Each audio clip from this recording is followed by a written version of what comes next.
Outside the Pear Tree Apartments in Arlington, Texas, Skylar Prescott is looking for her sister, Wendy. The two have made plans to do some last-minute shopping, but Wendy is nowhere to be found. Oh, did I startle you? A little. Oh, I'm sorry. Are you waiting for someone? Yes, my sister Wendy. Wendy Prescott? Yes. All righty. Well, have a good night. Merry Christmas.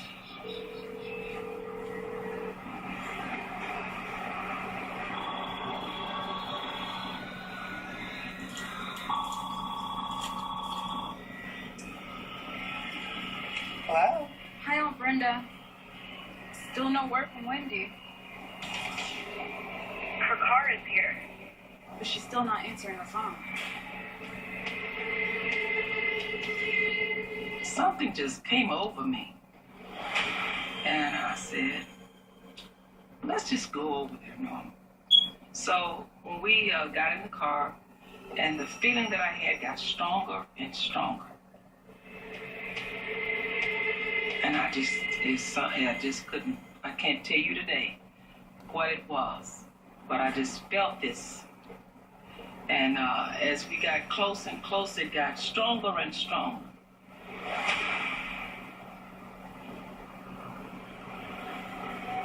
Hey, sweetie, you look kind of cold. I'm okay. Let's go see what's up with Wendy. Is Aunt Brenda coming? Nah, she wants to stay in the car.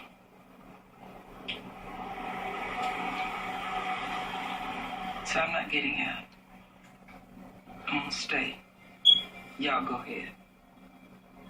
Couldn't get out. I saw a car parked. So they both went up.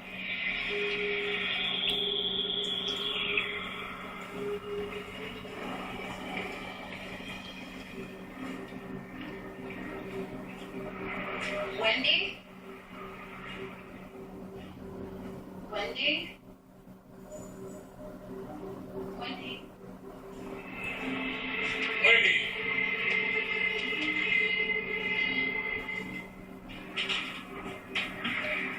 Wendy?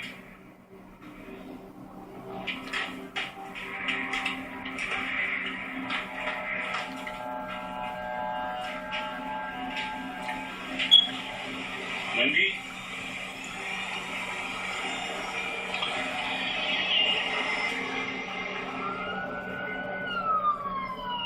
22-year-old Wendy Prescott is dead, murdered in her own apartment.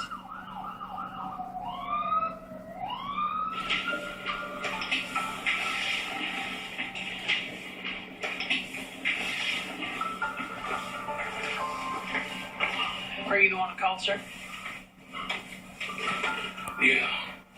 I'm going to need to ask you to step out in the hall so I can take your statement. I went in and just held her hand. She was gone. It's just complete shock, hurt, you name it. Everything, you go through it all. To see the one you raised, the one you see born, and you see them, they're lifeless. It's no description for that.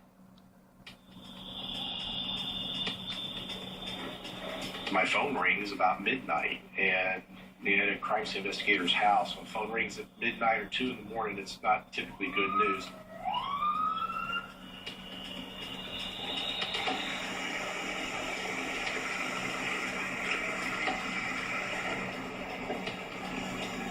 In Pear Tree Apartments. We're in southeast Arlington, which did have a moderate crime rate, but there was nothing really significant that you would classify that as an unsafe apartment complex.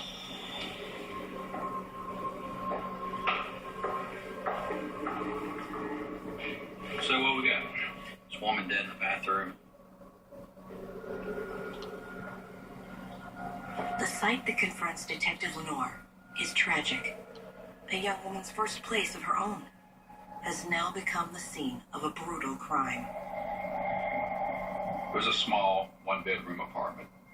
She was laying on the floor. She was nude. Her wrists were duct taped behind her back. Her feet were duct taped. However, the tape was not around her mouth. It still was around her neck. It's horrific.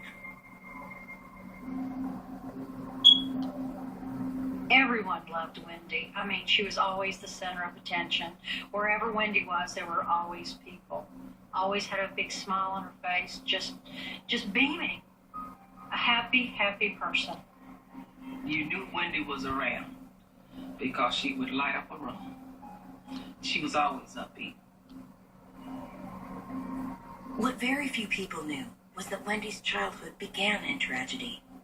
Her mother was murdered when she was 2, and she and her sister and brother were raised by her Aunt Brenda.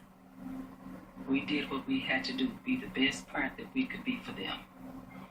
And I feel like they know that. Wendy always knew she wanted to be a teacher. And after graduating, she got her first job as a teacher's assistant at Irma Nash Elementary. The kids just were gravitated towards her. We'd see her in the hall. My daughters got to be friends with her, and that was their first really grown-up friend. The students just loved her. It was just instant. I'll tell you, everything she touched, and all those children that she touched, it was just an instant love, and it was beautiful. Eventually, Wendy decided she needed a place of her own, and she moved into the Pear Tree Apartments in Arlington. And I said, okay, that's cool. You want your own life, so be it. That's what you need to do. You want to. So we helped her to move, my husband and I, and along with her brother, and we helped her to move over to this first apartment. Now that first apartment is a crime scene, as detectives struggle to understand exactly what happened. We process a door, we work our way into the kitchen, the living room area. After it's been photographed, we process that area. We look for anything that may have been touched or moved. The scene was relatively undisturbed. Did not appear that there was a big fight. It did not appear that there was a lot of things turned over or moved. There is no evidence in there of any type of struggle. There's no evidence of any ransacking. When we are processing the bathroom, we're looking for trace evidence, we're looking for hair, we're looking for fluid, we're looking for fibers, we're looking for anything that we can collect that we will be able to identify and possibly connect not only to the crime, but possibly connect to the assailant and maybe even identify the assailant. But even before the techs finish processing the bathroom, Lenore has a stunning realization. He's seen this killer's handiwork before.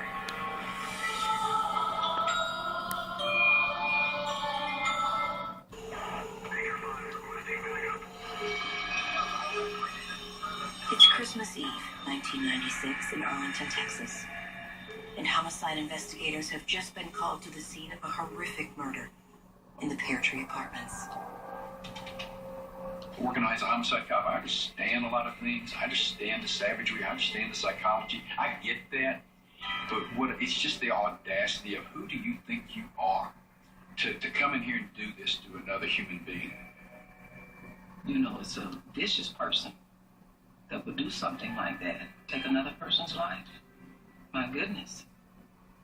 I wasn't going to sit up and spend my time thinking about somebody like that. All I know, I know God's going to fix this in his time. But the most disturbing thing about the crime scene isn't just the savagery of the attack on Wendy Prescott. It's that investigators have seen it before.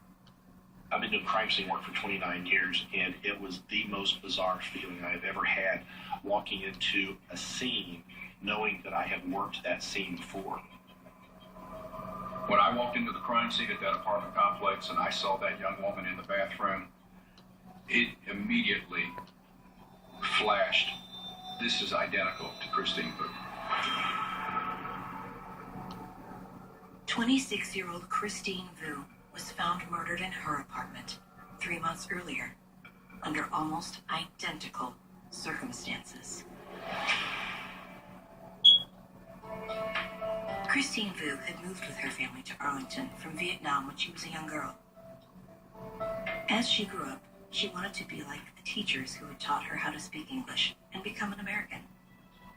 She eventually got her degree and went to work at Morton Elementary School. Always had a smile on her face, seemed very happy, never caused any problems for anyone. Before I got home, the press was already calling my house because it had been released that she had been murdered. There was a night I didn't sleep, tumbling with emotion. I called counselors to be in the building next day to help my students and help my staff, as we had school the next day. It was a horrible end to a promising young life. But police already have a suspect in that murder. The man who discovered Christine's body. Her boyfriend, Eric Lee. Eric Lee found Christine Boo. And when you have someone who found the body, they have access, they have a relationship with the person. There is no forced entry. Quite frankly, that person is going to be one of your primary suspects. Mind if I smoke?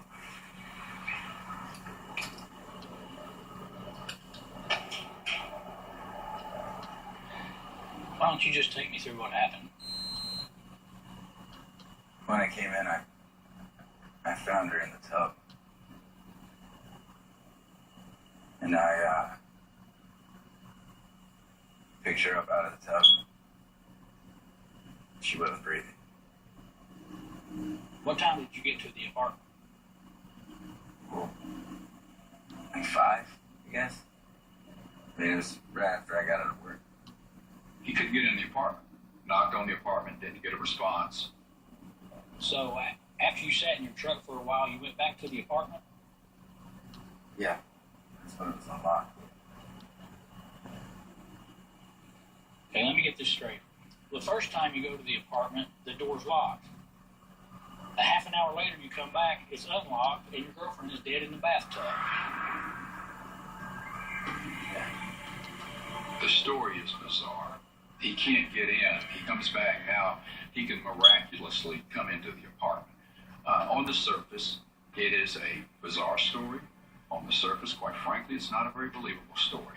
He is telling us that the suspect is in the apartment, killing her, sexually assaulting her, while he's sitting outside smoking a cigarette. Hollywood can't make up this kind of storyline. But why would Eric have made up such a story? What deep, dark secret did he have to hide?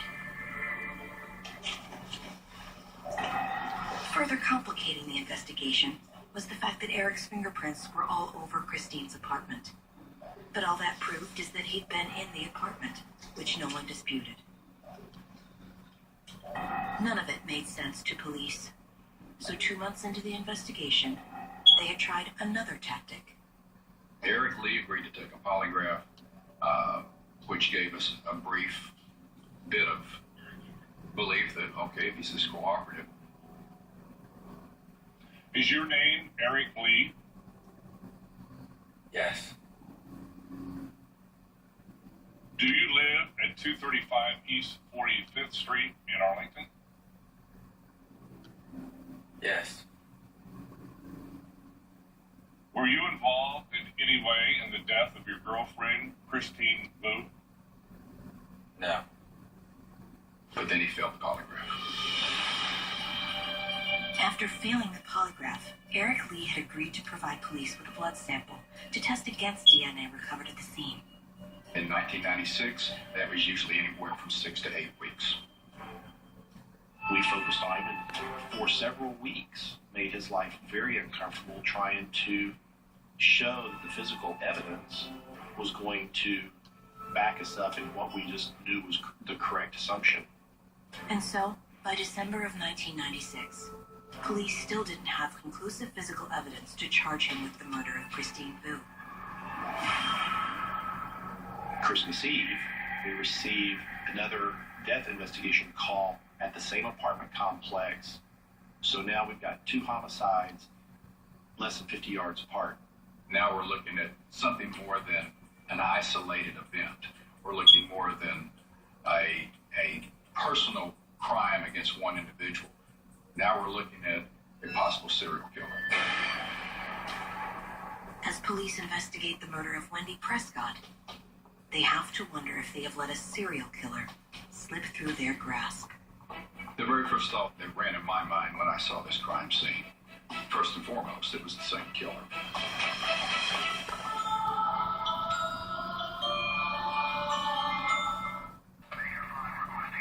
It's Christmas morning in Arlington, Texas, but the friends and family of Wendy Prescott are waking up to a nightmare. Just so much stuff was going on. They were there, and so it was just horrible. So I had to make, the decision. Do I tell the children and ruin their Christmas, or do I try to keep it under wraps? We had a Christmas present for her. We had gone shopping for her. And it's a nightmare for police as well. The murder of Wendy Prescott means they may have a serial killer on their hands. At that point in time, you have to assume that it was somebody that had access to the apartment. But before they can explore that link, crime scene investigators make a breakthrough. One that could change the entire course of the investigation. Wendy Prescott's TV stand was missing what appeared to be either a television or a VCR. Something was there at some point in time, because you can see where the absence of dust, where either a television or a VCR was there. But it's not the missing TV that intrigues investigators. It's what's next to it. On the front corner of that TV stand was, in dust, a thumbprint. Any movement, any gust of air, any breath of air that was forced in the direction of that print would blow it away. I mean, it was literally just dust sitting on top of this TV stand. Because a print like this is so fragile, police know it can't be more than a few hours old. We strongly felt that this imprint was made by our suspect, who's responsible for the murder of Wendy Prescott and Christine Booth in the Pear Tree Apartments. We literally worked that scene for the better part of that next week, through Christmas and leading up to New Year's. As police continue their investigation of the crime scene, the horror of what's happened to yet another neighbor at the Pear Tree Apartments creates panic among its young residents. I imagined what their last minutes were like. I imagined how they must have felt when he approached them. I imagined every gruesome detail that could have happened. It's still very difficult to think about when I talk about it. We weren't even through working Wendy's scene, and I mean, it was like rats running from a burning building. It was like a huge exodus of that apartment. People were leaving in droves. They were scared. Nobody knew who this person was. Nobody knew what he looked like. It was scary. I mean, to be coming in and out of your apartment as a single female, I mean, you couldn't trust anybody. You couldn't even trust your own neighbors because you didn't know who it was going to be. But while most residents are doing all they can to get away from the gruesome scene, one of Wendy's neighbors is trying to get closer. You guys got a lot of evidence? Think you know who did it? Sir, I need you to step away from the van and go outside the yellow tape. Do you think it's the same one that killed Christine? Was she in the tub too? It hit me that this guy's asking way too specific of questions, and a lot of times your suspect will hang around the scene, he'll watch the activities. What's your name? Charlie Stevens. You live here? Yeah. Eric Lee is, at this point, our number one suspect and our only suspect. And this guy just pops up out of nowhere asking these questions. I immediately find this man, put him in my car, and take him to the police department. Take him into an interrogation room. And we start to drill this guy. He's very strange. I get the impression he was enjoying this. It concerns me as well. There's been many times we talk to suspects who are not nervous. Quite frankly, most of the time people that are nervous are innocent. He was not nervous. For you, Charlie. So you're telling me you knew both victims? Yeah, I know about everybody there. Where were you Christmas Eve? Home. Do you remember where you were when Christine Booth was killed? Same. I was at home. He was in the complex when Wendy Prescott was murdered. He was also in the complex when Christine Booth was murdered. All right, because he worked late at night. He worked at a local fast food restaurant where from midnight till 8 or so in the morning. But he was actually at the complex, and he confirmed that. You know, This is not looking too good for you, Charlie. You were there for both murders. You know both victims. And both probably would have let you in their apartment. And the day after Wendy's murder, you were pestering our CSIs with very specific questions. His response to me is he's just intrigued with murder. He's intrigued with what was going on. Police let Charlie go with a warning to stay away from the crime scene. Meanwhile, investigators compare the dust fingerprint found in Wendy's apartment to Eric Lee.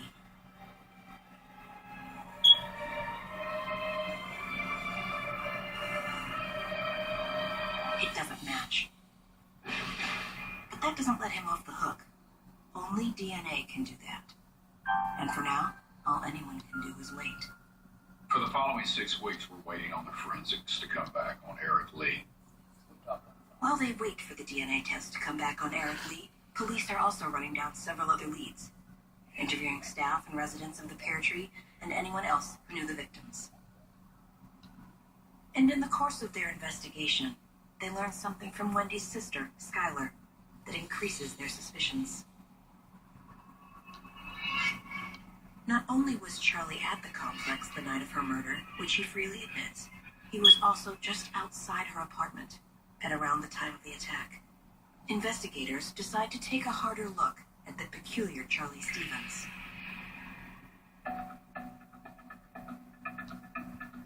You ever been in Wendy's apartment?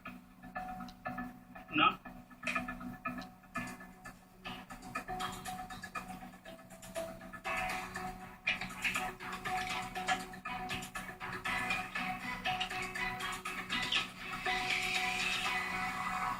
Fingerprints didn't match the prints we had from the crime scenes. But just because the fingerprints don't match doesn't completely rule out Charlie Stevens as a suspect. They obtain a warrant for a DNA test. He was cooperative. He gave us his blood sample. We took Charlie's blood sample. We sent it to the lab. Meanwhile, pressure is mounting to bring Christine and Wendy's killer to justice before he strikes again. And when you throw serial killer into the equation, you know what's going to happen. You are going to get incredible media coverage. Things are just absolutely going to explode, and they are going to explode out of control. The media dubs the murderer the bathtub killer, and the case soon gets national coverage. My daughters would not bathe in the bathroom by themselves for years. I had to sit right in there with them. They think something's going to happen to them. While they wait for DNA results from their two main suspects, police in Arlington get an out-of-state call regarding a disturbing discovery.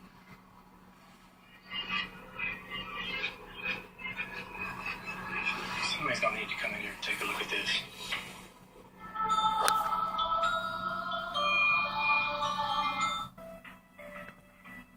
A little over a month has passed since the grisly discovery that a serial killer is preying on young women in the Pear Tree Apartments in Arlington, Texas.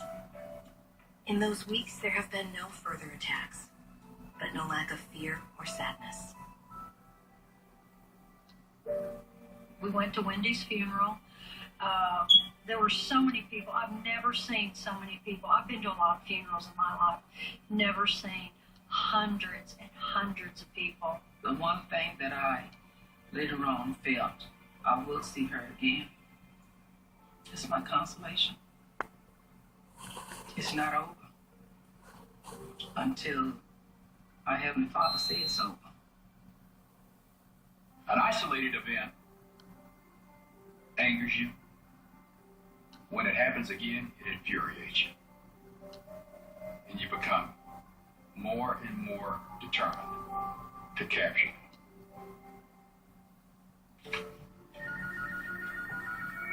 Police are still waiting to hear back from the DNA lab when a call from Pennsylvania threatens to send the investigation in a whole new direction.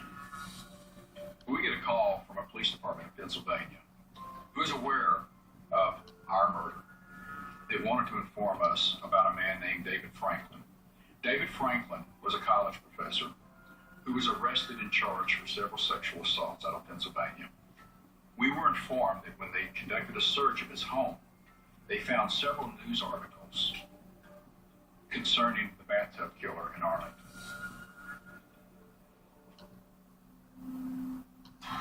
Police request more information on David Franklin. While they wait, they get word from the crime lab that the results of Eric Lee's DNA test are in. Excuse me, John. This came from the lab. Oh, thanks. What do we got there? It's determined that Eric Lee is not the assailant responsible for the murder of Christine Booth. There's also no match to the DNA recovered from Wendy. It's a huge blow to the investigation. That was a wake-up call. I mean, that slapped us right upside the head and told us, you're wrong. He can't be your suspect anymore. With Eric Lee eliminated, the police decide to look a little deeper into David Franklin. And what they find is startling. When Wendy Prescott and Christine Booth were murdered, Mr. Franklin was in Arlington, Texas. In fact, he was a visiting professor at the University of Texas at Arlington, less than 5 miles from the Pear Tree Apartments. Armed with this new information, Detective Lenore wastes no time in heading to Pennsylvania to interview David Franklin.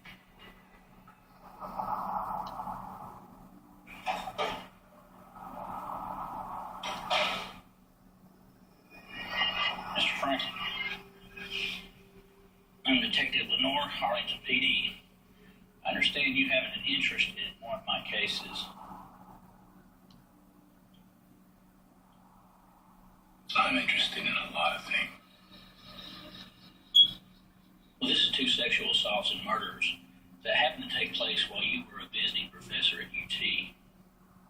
You know anything about that? You gonna make a deal with me? No, I'm here to find out what you know. Unless you got a deal for me, I got nothing for you. Well, here's what I've got for you. This is a warrant to get a blood sample for a DNA test.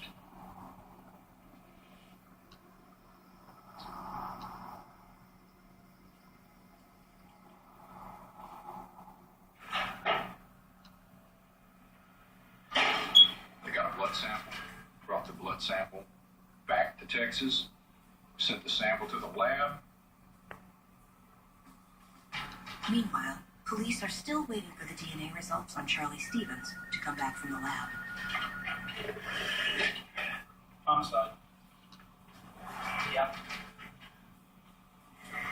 Are you sure? Charlie Stevens is not our suspect. He's not our killer. It's another setback, but investigators have already focused most of their attention on David Franklin. And with good reason. When you have a sex offender in another state who has news articles about a murder and sexual assaults that we are working here, and then we find out he's actually here in the city of Arlington when these 2 murders occur, I mean, that's incredibly remarkable. That's one heck of a coincidence. Confidence is now high that David Franklin is the bathtub killer. We finally have solved this. This is our person.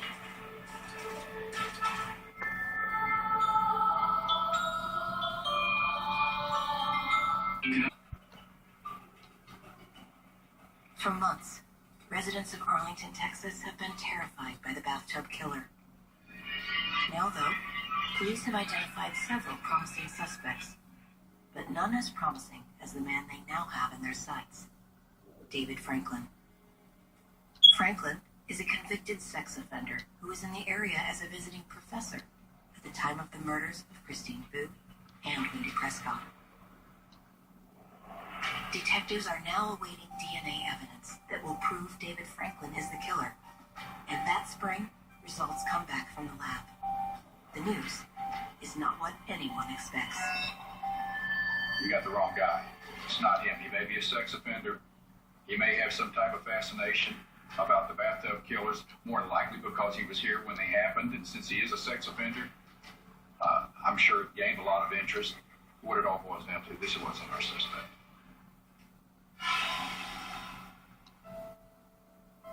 It's a devastating blow to the already frustrating investigation.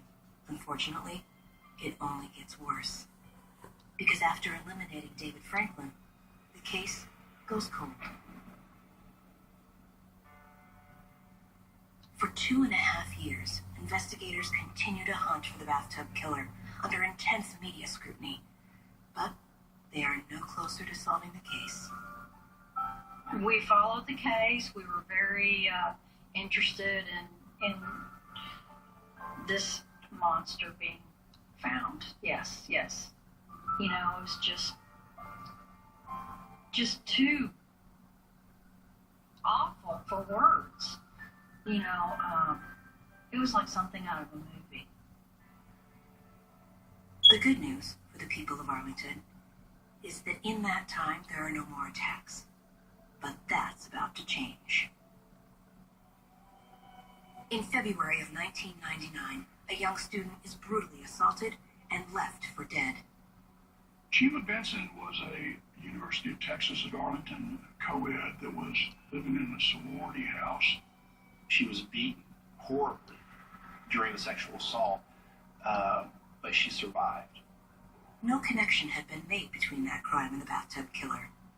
They were too far apart and too different. She wasn't duct taped. She wasn't placed in a bathtub. She wasn't strangled. She wasn't murdered. However, we do know that suspects do change. Maybe he's changed the way he is doing things because of the publicity. Certainly makes sense. It has been more than 3 years since Wendy Prescott's murder. Since then, DNA analysis has gotten much more sophisticated, and the results much quicker. And when police test DNA found at the scene of the sorority house attack, Detective Lenore's hunch proves correct. The DNA analyst tells me it's matched to the killer of Wendy Prescott and Christine Booth. Which means the man who attacked Shima Benson just a few weeks earlier is the bathtub killer. The news kicks the investigation into overdrive. And then it dawned on me. I have a living victim now. I have a living victim that can give me some type of physical description of who our killer is. And so I immediately made arrangements to fly to California, where Shima had moved back to live with her parents after she was sexually assaulted. I can understand that this is very difficult for you. Can you describe the man who attacked you? He was pretty tall and strong. Like he worked out. He was African American.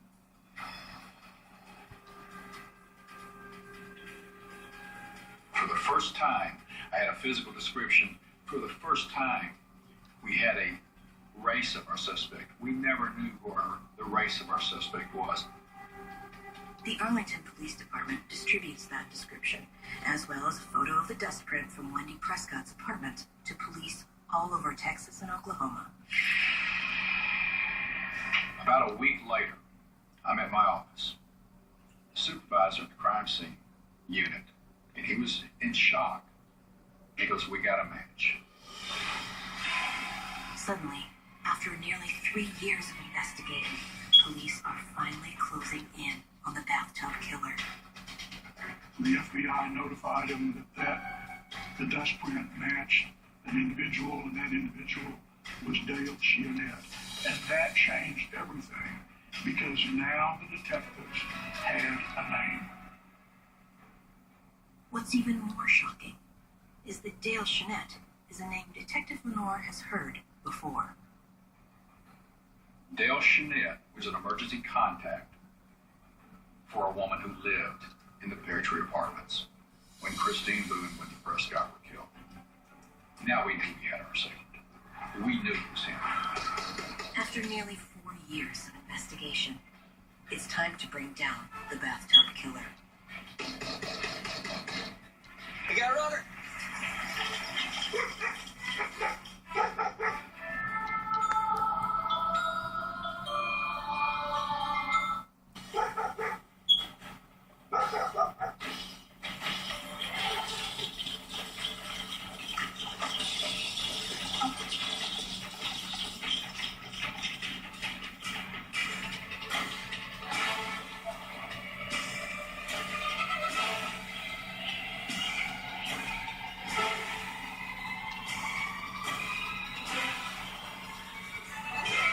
Show me hands.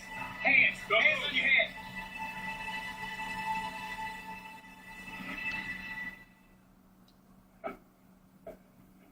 I walked into that interrogation room for the first time. I'm eye to eye. I'm face to face with the man I've been looking for 3 years. And there he is. I know what you want, but I want some assurances first. And Dale Chanette told me, I will tell you everything. You just have to promise to me I will not get the death penalty. And I looked Mr. Chanette in the eye and I said, I'm sorry, but that's a promise that I cannot make. And he said, then I want my lawyer. And that was the end of the conversation between Dale Chanette and I. But it wasn't the end of the case. Over the next few months, authorities started to develop a theory on how Dale Chanette managed to gain access to his victims. They found a bag in his vehicle that actually had duct tape and burglary tools, because this guy's a skilled burglar. And so all the pieces now are starting to come together. And when they search his home, they find items that had been taken from his victims' apartments, including the TV missing from Wendy Prescott's apartment. I highly suspect that he probably broke into both Christine and Wendy's apartment when they were not there and hid in the closet area or somewhere, and then confronted both the gals when they got home.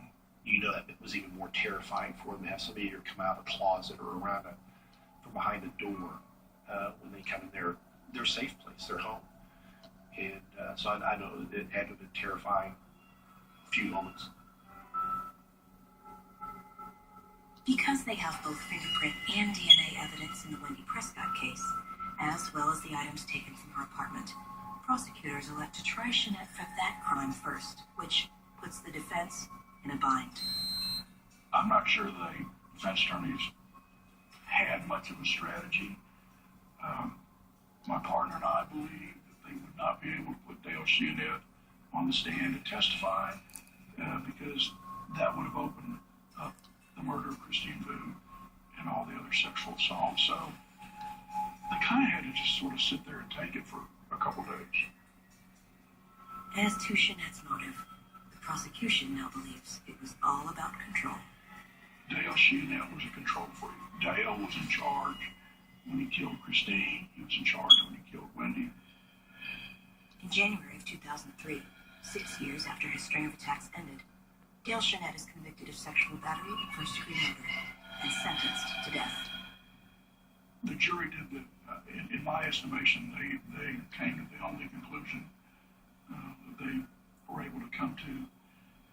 They would have, in my opinion, they would have had to set aside the roast as jurors to give him a life sentence as opposed to the death penalty. And I just didn't see that happening. On February 10th, 2009, he's executed by lethal injection. And this is a case I've never forgotten. I never will forget. Still bothers me to this day. I probably shouldn't say this. It's almost embarrassing. I've had nightmares thinking about this. Someone beautiful, something very beautiful was taken from everyone's life because she touched a lot of people's lives. She really cared.